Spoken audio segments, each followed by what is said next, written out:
अरे कमी वापर पण अस्सल वापर। MDH काश्मीरी लाल मिरची पावडर।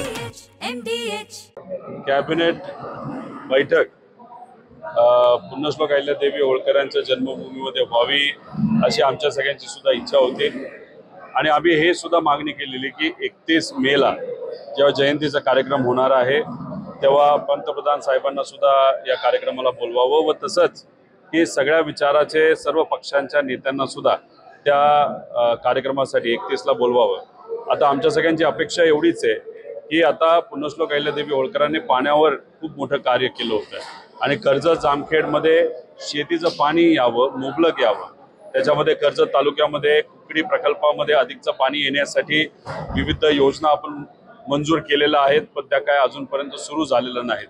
त्याच्याचबरोबर सीना नदी आणि कुकडी प्रकल्प सोडून 22 गावं, तसंच जामखेडची सर्व गावं, त्याच्याचबरोबर 8 गावं जी इथं आवटेवाडीला एक बंधारा आम्ही प्रपोज केला होता, याच्यासाठी काही निधी हा मंजूर पूर्वी झाला होता, त्याच्यासाठी काही पुढाकार सुद्धा आम्ही घेतला होता। इथं ह्या सगळ्या योजना सुद्धा त्याच्यामध्ये मंजूर झाल्या पाहिजे आणि या सगळ्या योजनेला जामखेड तालुक्यासाठी आणि कर्जत तालुक्यासाठी योग्य असं पाणी मिळण्यासाठी जी योजना तुम्ही जाहीर कराल, जी केली पाहिजे, कारण त्याचा पाठपुरावा आम्ही केलेला आहे, त्याचं नाव पुण्यश्लोक अहिल्यादेवी होळकरांच्या नावाने देण्यात यावं असं मागणी तिथं आम्ही करतो।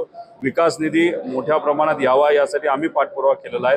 काही प्रस्ताव हे सरकारकडे आम्ही नेलेले आहेत, त्याच्यासाठी सुद्धा निधी हा मोठ्या प्रमाणात देण्यात यावा अशी सुद्धा मागणी केलेली आहे। आता एक विषय एवढाच आहे की सरकारकडेच पैसा नाही आहे, न PWD विभागासाठी पैसा आहे, न विविध योजनेसाठी पैसा आहे, स्कॉलरशिप देण्यासाठी पैसा नाही, जे काही जलजीवन मिशनच्या जी कामं चालू होती ती सुद्धा आता ठप्प पडलेली आहेत।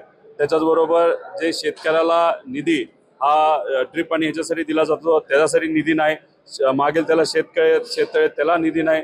त्याच्याचबरोबर आपण जर बघितलं तर त्यांनी जे विम्यासाठी पैसा दिला जात होता तो देण्यासाठी यांच्याकडे पैसा नाही, त्यामुळे सरकारकडेच पैसा नाही। त्यामुळे आज शिरसाट बोलले, उद्या जाऊन बरेच लोक बोलतील, पण हे जर बघितलं तर फक्त फायनान्स मिनिस्टर याला जबाबदार आहे असं म्हणून चालणार नाही। याला मुख्यमंत्री जबाबदार आहेत, याला शासन जबाबदार आहे।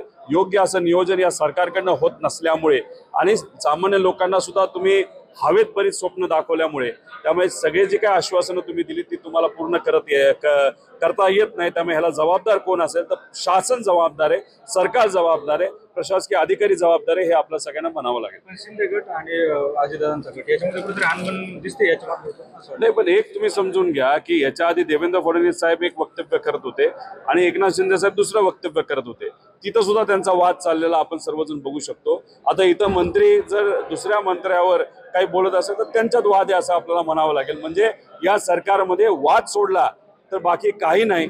सामान्य लोकांना या सरकारकडनं कुठेही अपेक्षा सामान्य लोकांच्या अपेक्षा पूर्ण होतील असं कुठेही काही दिसत नाही। आता याच्यामध्ये मुख्यमंत्री साहेबांनी शब्द दिला होता, दोन्ही उपमुख्यमंत्र्यांनी शब्द दिला होता, भाषणामध्ये अनेक नेत्यांनी असं बोललं होते की आम्ही कर्जमाफी करू। त्याच्याचबरोबर आपण जे काही जाहीरनामा होता त्याच्यामध्ये भाजपच्या जाहीरनाम्यामध्ये लिहिलेलं आहे, इतरही पक्षाच्या जाहीरनाम्यामध्ये लिहिलेलं आहे।